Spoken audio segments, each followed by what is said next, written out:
Bonsoir et bienvenue à l'actualité du ciel. Nous vous remercions de votre fidélité. La crainte de Dieu est un révélateur d'identité, à la fois de votre identité en tant qu'individu, mais aussi de votre identité en tant que famille. Lorsque vous êtes un enfant bien éduqué, respectueux, non seulement vous vous démarquez, mais aussi vous amenez les gens à reconnaître votre famille, particulièrement ceux qui sont en charge de votre éducation au travers de vos actions, au travers de vos actes. C'est par vos actes, en fait, qu'on peut chercher à connaître votre famille, particulièrement vos parents. Donc, je vais vous dire une chose, bien-aimés. La crainte de Dieu est un révélateur d'identité. Tu ne peux pas prétendre être un enfant de Dieu, avoir des comportements d'un enfant du voisin.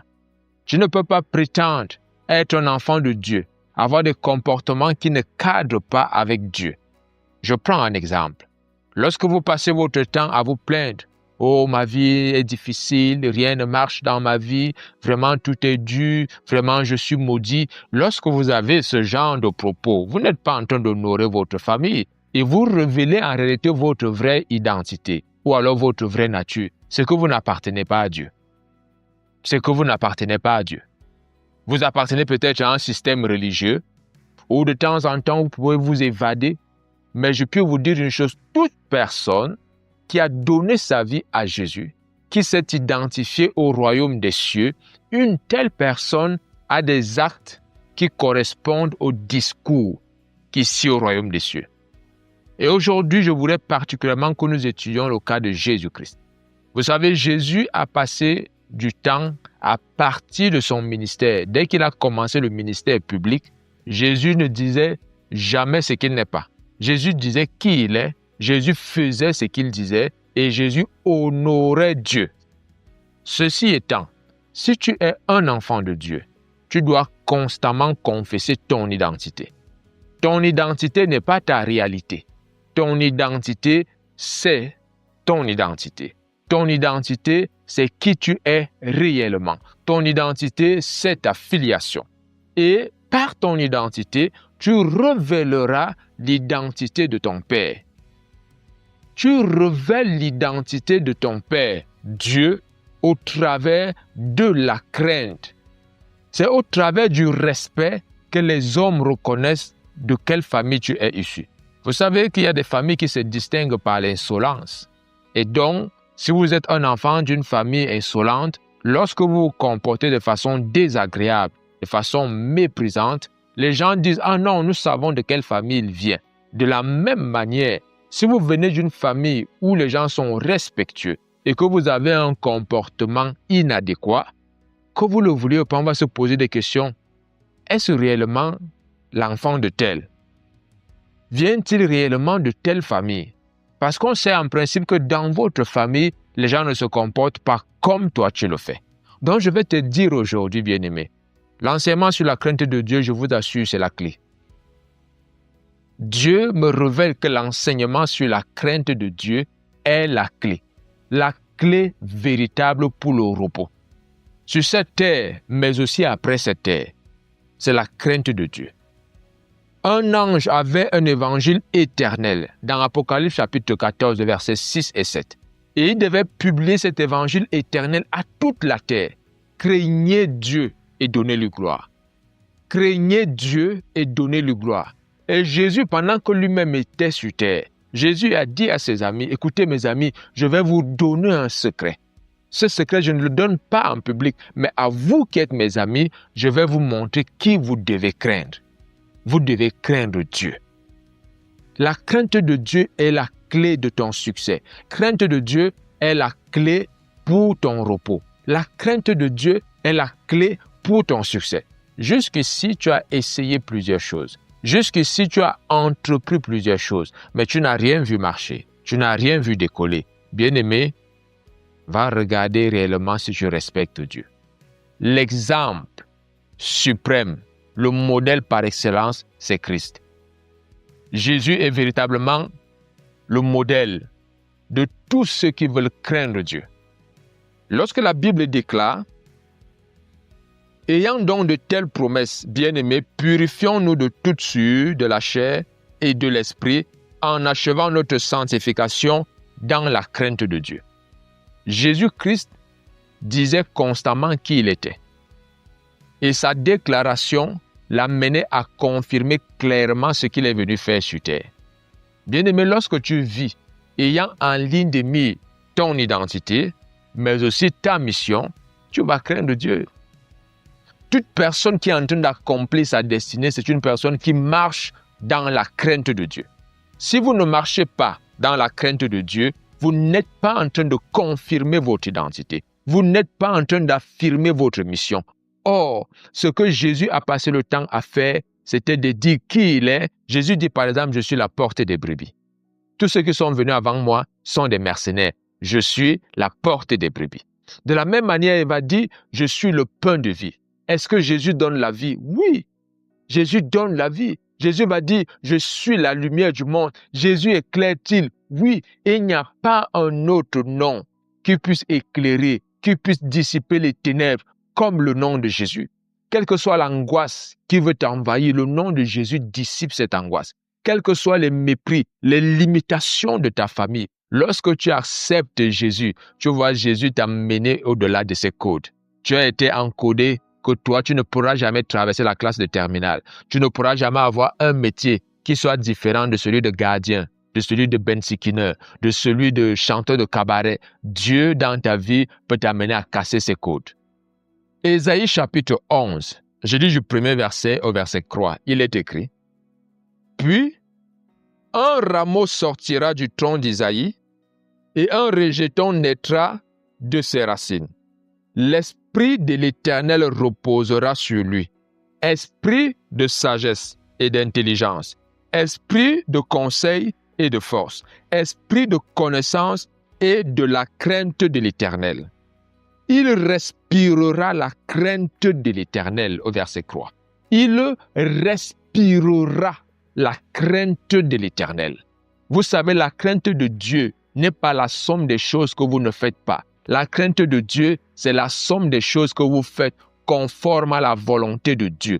Vous ne respectez pas votre parent en ne faisant pas ce que vous ne devez pas faire, mais vous respectez votre parent en faisant ce qui vous a été commandé de faire. La Bible nous enseigne donc que le modèle par excellence, celui qui respire la crainte de Dieu, c'est ton sauveur. C'est ton parfait exemple.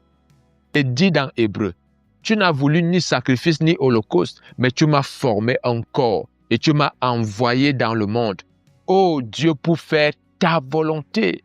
Ça veut dire que Jésus est venu exclusivement pour faire sa volonté, la volonté de Dieu. Lorsque tu respires la crainte de Dieu, tout ce que tu veux faire, c'est la volonté de Dieu. Tu ne te préoccupes pas de ce que tu ne dois pas faire. Tu es préoccupé par ce que tu dois faire. Bien-aimé, je veux vous dire une chose. Il y a une grande différence. Il y a des chrétiens qui marchent. Ah, je ne dois pas mentir. Ah, je ne dois pas forniquer. Ah, je ne dois pas commettre l'adultère. Tu es concentré sur ce que tu ne dois pas faire. Entre-temps, qui va faire ce que tu dois faire? Concentre-toi sur ce que tu as à faire. Et ce que tu ne dois pas faire, naturellement, tu ne le feras pas. Donc, Jésus, en respirant la crainte, nous montre la voie par excellence. Nous montre la voie par excellence. Je suis en train de vous donner un secret que Dieu m'a révélé pour cette vie-ci, mais aussi pour la vie à venir. Si tu veux bénéficier de certaines choses qui peuvent te distinguer dans ce monde-ci physique, tu dois respecter Dieu. Tu ne dois pas avoir une crainte de Dieu comme celle de tout le monde. Tu ne dois pas craindre Dieu comme la religion te le demande. Je veux même te dire, tu peux aller au-delà de ce que je t'enseigne parce que le Saint-Esprit est en toi. Dieu qui est en toi me permet d'apporter ce message pour que ton esprit soit réveillé. Parce que Dieu veut se servir de toi. Parce que Dieu veut t'utiliser. Il y a tellement de choses dont tu passes à côté. Parce que tu es plus concentré sur ce que tu ne dois pas faire plutôt que ce que tu dois faire. Écoutez ce que la Bible déclare. La Bible déclare que Jésus-Christ respirera la crainte. Ça, c'est lorsque la prophétie a été annoncée. Qu'il respirera la crainte. Il respirera la crainte. L'exemple parfait c'est Christ. Christ s'est totalement soumis à Dieu. Pour nous laisser un modèle, un exemple, Jésus avait tout pouvoir. Il n'y a aucun moment où Jésus a manqué de pouvoir. Mais cependant, il s'est complètement soumis à Dieu. Donc je voudrais ici, bien-aimé, que pendant cette étude d'aujourd'hui, que tu réalises quelque chose. La crainte de Dieu est un révélateur d'identité. Ça veut dire que là où on ne te reconnaît pas la qualité d'enfant de Dieu, les actes que tu vas poser révéleront qui tu es. Là où on te reconnaît la qualité d'enfant de Dieu, les actes que tu poseras viendront confirmer qu'effectivement, tu appartiens au royaume des cieux. Voilà ce qu'est la crainte de Dieu. C'est la raison pour laquelle c'est la clé. N'oubliez pas ceci. Ce que nous faisons parle plus que ce que nous disons. Si le monde a voulu qu'on affirme son identité parce qu'on dit « je suis un Togo, j'appartiens à telle tribu », bien aimé, ça c'est la façon du monde d'agir. Mais d'après Dieu, on affirme son identité par les actes. On affirme son identité par les actions. De la même manière, on révèle l'identité de son Père par les actes. Par les actes. Bien-aimé, je vais vous dire une chose, vous qui êtes enfant de Dieu, vous n'êtes pas sur la terre par hasard. Vous êtes sur la terre pour confirmer votre filiation. Si Dieu vous laisse encore sur terre, c'est que vous devez confirmer votre filiation. Vous faites partie de la famille de Dieu. Pour que le monde sache que tu lui appartiens.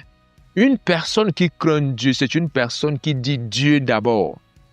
Et voilà comment Jésus a vécu sur cette terre. Dieu d'abord. Dieu d'abord. Je sais que de nos jours, on vous dit, écoutez, vous avez votre vie à vivre et puis de temps en temps, rendez service à Dieu en venant à l'église ou en donnant la dîme ou en priant ou en jeûnant. Je vous dis, bien-aimé, ce n'est pas vrai. Ce n'est pas vrai, bien-aimé. Ce n'est pas vrai. C'est Dieu d'abord. Une personne qui est soumise à Dieu fait passer l'intérêt de Dieu d'abord. Nous lisons dans Jean chapitre 8, à partir du verset 54, il est écrit « Jésus répondit, « Si je me glorifie moi-même, ma gloire n'est rien. C'est mon Père qui me glorifie. Lui que vous dites être votre Dieu et que vous ne connaissez pas. Pour moi, je le connais. Et si je disais que je ne le connais pas, je serais semblable à vous, un menteur. Mais je le connais et je garde sa parole. » Regardez bien ceci. Lorsque vous niez connaître Jésus, en réalité, vous ne vous identifiez plus à votre Père. Vous ne révélez ni votre identité, ni l'identité de votre Père. Ne reniez pas le Père devant les hommes. Je vous montrerai qui vous devez craindre. Dans cette portion de la Bible, Jésus dit clairement qui il est. Et il dit, moi je connais le Père, moi je viens de Dieu, moi j'appartiens à Dieu. Et si je disais que je ne viens pas de Dieu, je serais semblable à vous.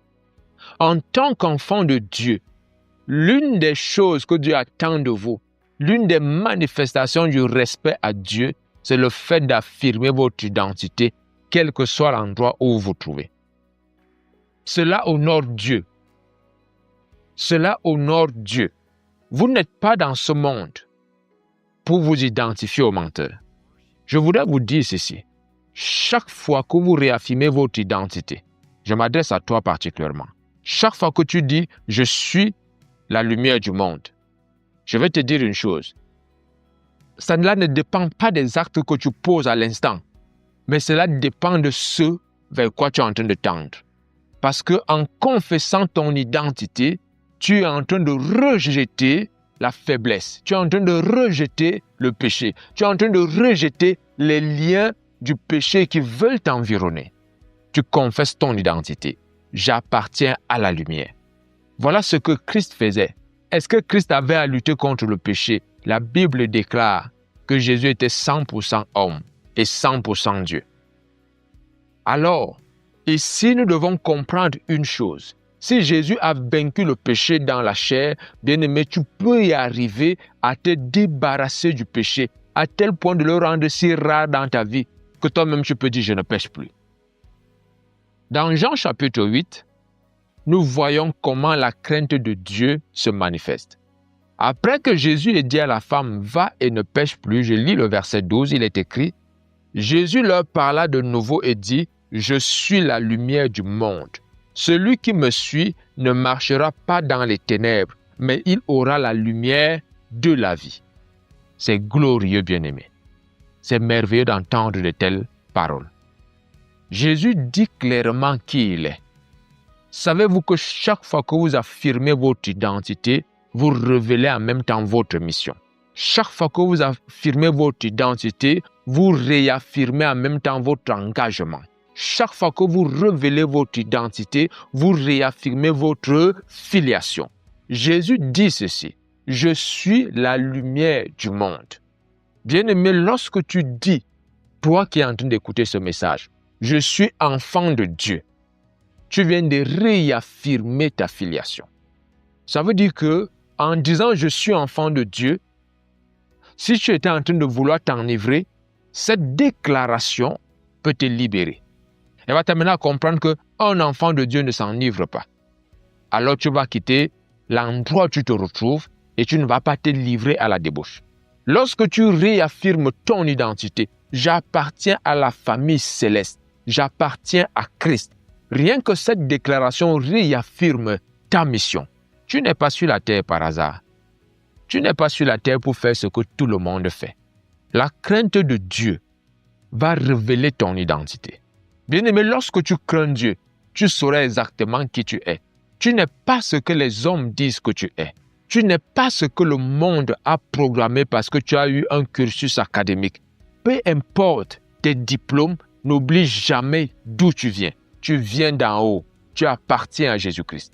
Et ici, je voudrais ce jour particulièrement vous réitérer que vous devez affirmer ou alors révéler votre identité par la crainte de Dieu. Jésus dit, « Je suis la lumière du monde, et celui qui me suit ne marchera pas dans les ténèbres. » En proclamant votre identité, vous réaffirmez votre mission. Et dans cette mission, vous allez veiller à ne pas déshonorer Dieu. Si Jésus dit qu'il est la lumière du monde, cela veut dire que Christ va adopter des comportements de lumière afin que Dieu soit honoré.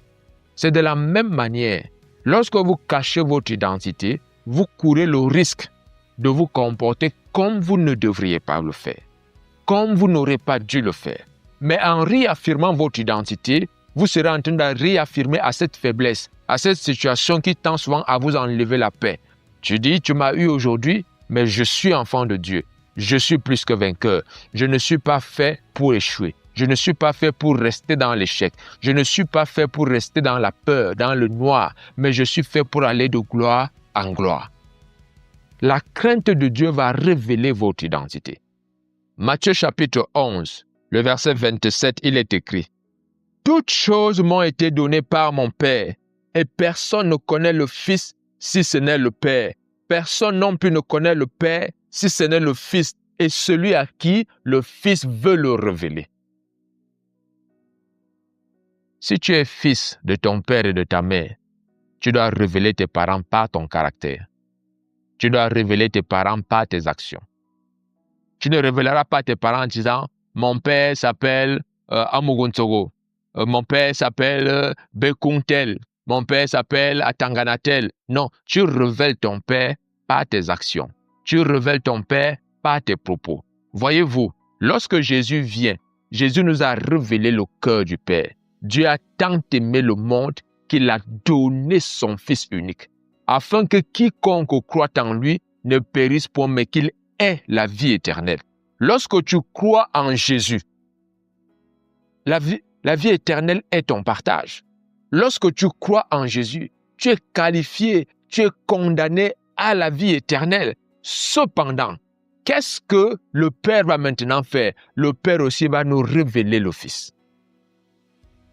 À la croix, Jésus nous a révélé l'amour. À la résurrection, le Père nous a révélé le Fils. Voyez-vous, en tant que Fils, Jésus qui respirait la crainte de Dieu, Jésus dit ici, toutes choses m'ont été données. Toutes choses m'ont été données. Jésus ne vient pas dire, non, je n'ai pas ci, je n'ai pas ça. Jésus dit, j'ai reçu toutes choses. Voilà comment quelqu'un qui a la crainte de Dieu déclare, bien-aimé, tu as tout reçu. Tu n'es pas un chômeur. Tu n'es pas une prostituée. Tu n'es pas un mendiant. Tu as tout reçu. En déclarant de la sorte, le Père va se révéler. En déclarant de la sorte, le Père va te révéler au monde comme une personne importante. Tu as l'impression que tu ne vaux rien, tu n'es rien. Si Dieu t'a tout donné, ça veut dire que tu as de la valeur. Ça veut dire que tu as de la valeur. J'apporte ce message pour réveiller l'esprit de quelqu'un. J'apporte ce message pour que l'Église de Dieu revienne à ce qui peut l'amener à s'accroître, à grandir et à marcher de même pas. La crainte de Dieu. Jésus a tout reçu. Voyez-vous, lorsque Jésus arrive, Jésus va à la croix. Il dit, « Oh Dieu, s'il est possible, éloigne de moi cette coupe. Mais non pas ce que je veux, mais ce que tu veux. » Une personne qui a la crainte de Dieu, même lorsqu'elle sentira que sa charge est lourde, est difficile, elle ne va pas néanmoins abandonner le nom de Jésus. Elle accomplira la volonté de Dieu. Une personne qui marche dans la crainte de Dieu, qui respire la crainte de l'Éternel, va s'inscrire dans l'accomplissement. Toute personne qui refuse la crainte de Dieu n'accomplira pas les desseins merveilleux de Dieu sur sa vie. Qu'est-ce que Dieu a prévu pour ta vie? Bien-aimé, je t'invite à t'inscrire dans la crainte de Dieu pour que tu découvres et que tu vives les merveilleux desseins que Dieu a sur toi. Je t'invite véritablement à t'inscrire dans la crainte de Dieu. Et toi-même, tu verras de tes propres yeux. Dieu ne t'a pas oublié, Dieu t'aime encore. Dieu ne t'a pas oublié, il t'aime encore. Vous savez, lorsque vous révélez l'identité de votre famille va vous honorer. Votre famille va vous honorer. Et le Père a aussi révélé l'identité du Fils en le ramenant d'entre les morts, en le ressuscitant des morts. Le Père a révélé le Fils, qu'effectivement, il a tout reçu. Donc, personne ne lui a enlevé la vie, c'est lui-même qui l'a donné. Gloire à Dieu. Donc, je voudrais vous amener à comprendre une chose. Voilà ce que Dieu attend de chacun d'entre nous. Que nous puissions véritablement respirer la crainte de Dieu. Jésus est le modèle de soumission par excellence. Jésus à Gethsémane, non pas ma volonté, mais ta volonté. Voilà ce que Christ nous a enseigné. Une œuvre comme celle-là, elle n'a pas été faite en cachette.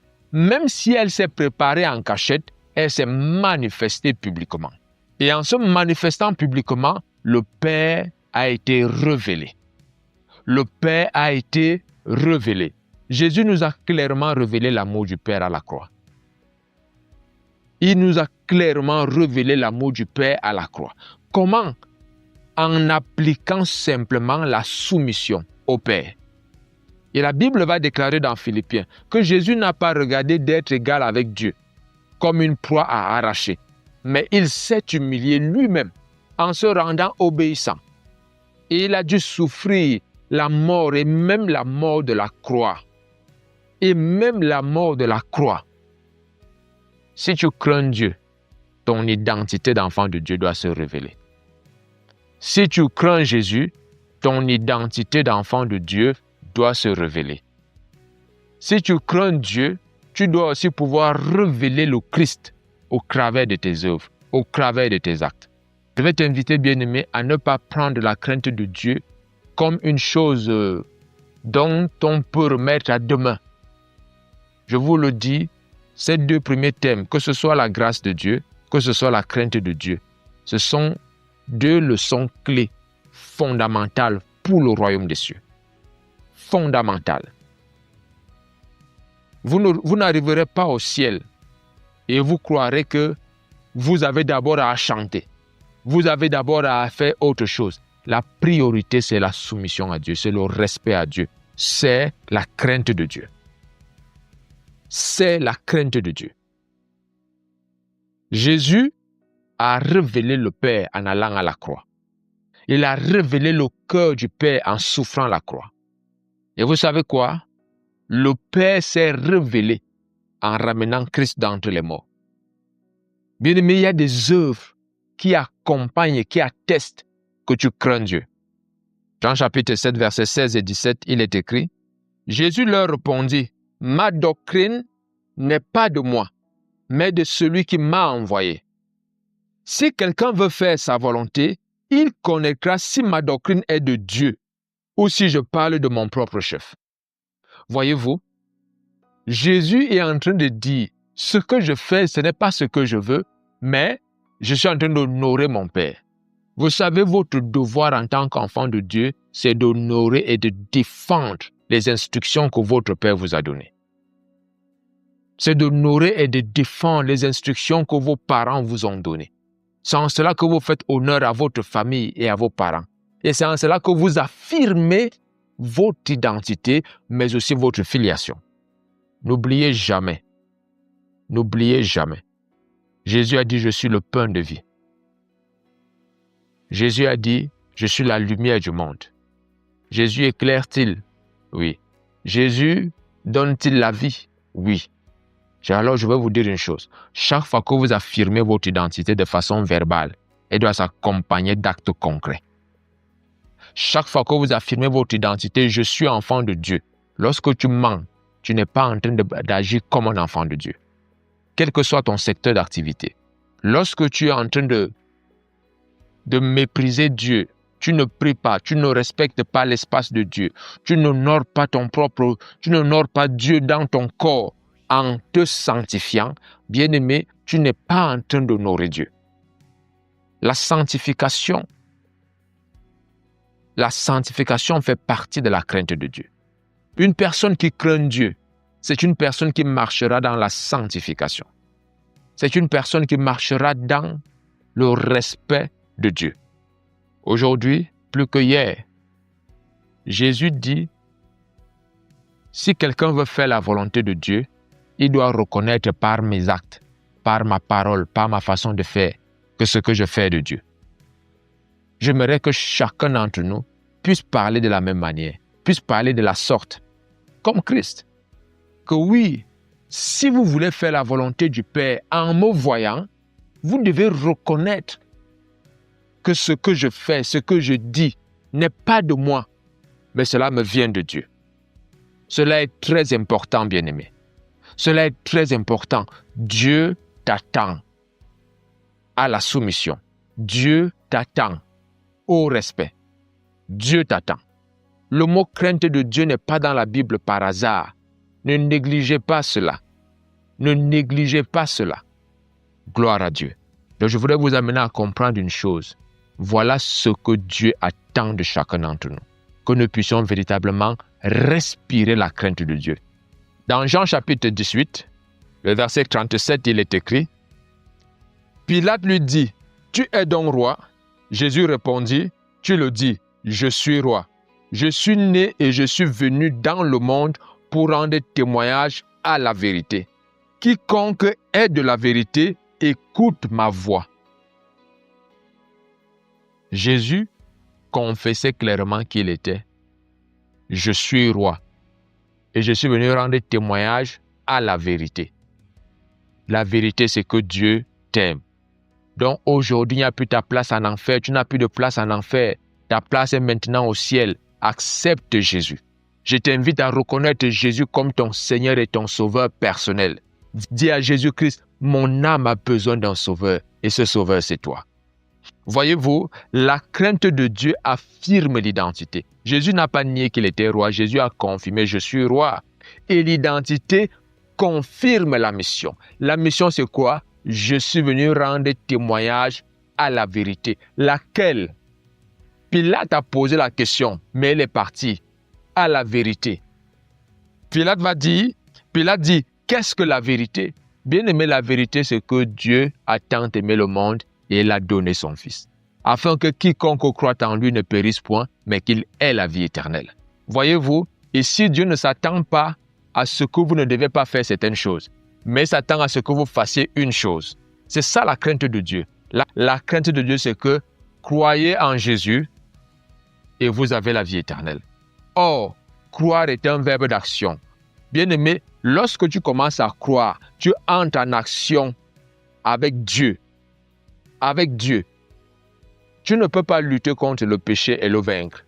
Si tu veux avoir la victoire sur l'alcool, sur le mensonge ou sur l'hypocrisie, bien-aimé, tu as besoin de celui qui a vaincu le péché, c'est Christ. Parce qu'en affirmant chaque jour, je suis enfant de Dieu, vous savez ce qui se passe? Vous allez aligner vos actions avec votre déclaration. En confessant, je suis la lumière du monde, vous allez aligner vos actions, vous allez aligner vos paroles avec vos actions. En confessant chaque jour, je suis béni, vous allez aligner vos actions avec votre déclaration. En confessant chaque jour, mon Dieu est saint, mon Dieu prend soin de moi, vous allez aligner vos actions avec vos déclarations. Arrêtez de mendier, arrêtez de croire que le bonheur est ailleurs, vous avez tout reçu. Vous avez tout reçu. Bien-aimé, je vais te dire une chose. Que ton Saint-Esprit ne se limite pas au parler en langue. Que ton Saint-Esprit ne se limite pas aux prophéties. Mais qu'il t'introduise dans le respect et la crainte de Dieu. Tu as reçu l'Esprit qui respecte la parole, qui a des moments de prière, des moments de lecture. Tu as reçu l'Esprit qui t'amène à désirer la prière, à chercher Dieu. Ne te relâche pas dans ton effort. Parce que l'esprit que tu as reçu, c'est un esprit de conseil et de force. Donc je vais encore te prier, bien-aimé, ne te relâche pas dans ton effort. Tu as reçu l'esprit de la connaissance. La connaissance en ce temps-ci, c'est que la crainte de Dieu est capitale. La crainte de Dieu est importante. Elle est importante pour tous ceux qui s'identifient au royaume des cieux. La crainte de Dieu n'est pas optionnelle. Pour tous ceux qui se reconnaissent être enfants de Dieu, nés de nouveau grâce à Jésus-Christ, ayant reçu le Saint-Esprit, bien-aimé, vous devez craindre Dieu. Et donc je vais te dire, bien-aimé, la crainte de Dieu va t'amener à honorer la famille. Et toute famille qui est honorée par un membre, c'est une famille qui va aussi élever le membre. La Bible déclare que Jésus a été souverainement élevé, à tel point qu'au nom de Jésus, tout genou fléchisse. Et toute langue confesse que Jésus-Christ est Dieu, à la gloire de Dieu le Père. C'est pour vous dire que lorsque vous vous inscrivez dans la crainte de Dieu, attendez-vous à être honoré. Attendez-vous à briller. Attendez-vous à assaisonner la vie de plusieurs personnes sur la terre parce que vous craignez Dieu, parce que vous honorez Dieu, parce que vous défendez votre famille. Il y a des œuvres qui attestent de ce que vous êtes une personne qui défend les intérêts de la famille. C'est le respect. Je prie qu'au travers de ces enseignements, qu'une flamme s'allume dans ton cœur. Je prie qu'au travers de ces enseignements, que tu nous aides véritablement à partager au maximum, à vous abonner au maximum, car nous voulons ramener les cœurs de plusieurs personnes à Dieu. Nous voulons ramener les cœurs de plusieurs pères, les cœurs de plusieurs mamans, les cœurs de plusieurs frères et sœurs à l'Éternel notre Dieu. À l'Éternel notre Dieu. Bien-aimé, le temps est proche. Jésus revient bientôt. Le temps est proche. Jésus revient bientôt. Ne remettez pas à demain ce que vous devez faire aujourd'hui. N'abandonnez pas le chemin étroit. Ne l'abandonnez pas. Le chemin étroit, c'est le chemin de la crainte de Dieu. Que Dieu vous bénisse. Retrouvons-nous demain.